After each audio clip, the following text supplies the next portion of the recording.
प्राकृतिक खेती बहुत पहले से हुआ करती है। 10,000 साल 20,000 साल से हमारे यहाँ खेती हुआ करती है। और खेती में हमारे जो देसी गाय का जो महत्व है वो बहुत ही उच्च है।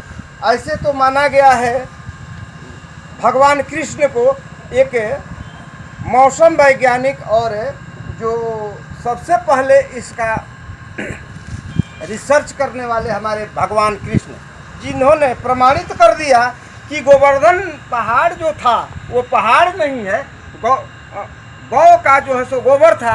वहाँ प्राकृतिक आपदा के समय वही खाद दिया गया और प्रमाणित कृष्ण ने किया कि नहीं, गोबर का खाद।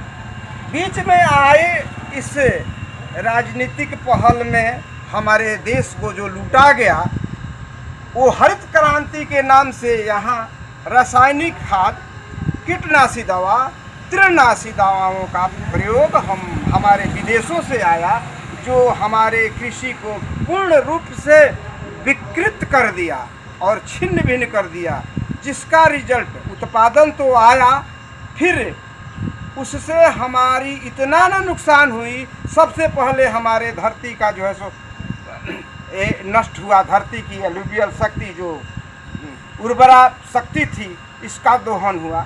फिर हमारे पर्यावरण, पशु पक्षी और वृक्ष सारे का दोहन हुआ।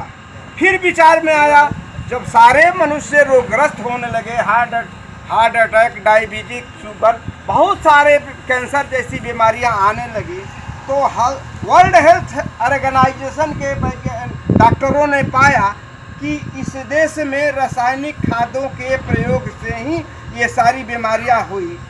फिर कोई विकल्प नहीं लौका। अंत में एक विकल्प लौका, सुभाष पालेकर प्राकृतिक कृषि, जिन्होंने अपने शोध में ये पाया कि देसी गाय के गोबर और मूत्र से सारे समस्याओं का समाधान हो सकता है।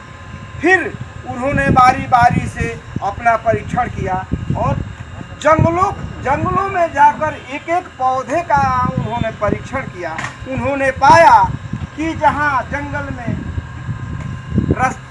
कोई खाद देने नहीं जाता है, कोई सिंचाई करने नहीं जाता है, तो जंगल के पौधे क्यों खड़े हैं, कौन इनको खाद देता है, कौन इनको पानी देता है।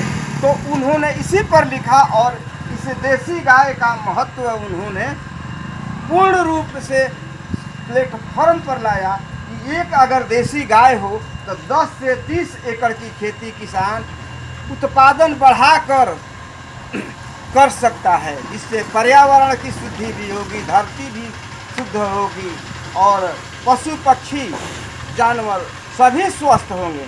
इसमें अहम भूमिका इसका भी आप देख सकते हैं, गोबर का सैलरी इसमें डाला जाता है। गोबर इसमें जाकर इस पर गैस बनता है, गैस से आपको हमारा खाना बनता है। जो इसमें वेस्ट मटेरियल निकलता है उससे घन जीवामृत बनता है। घन जीवामृत एक बहुत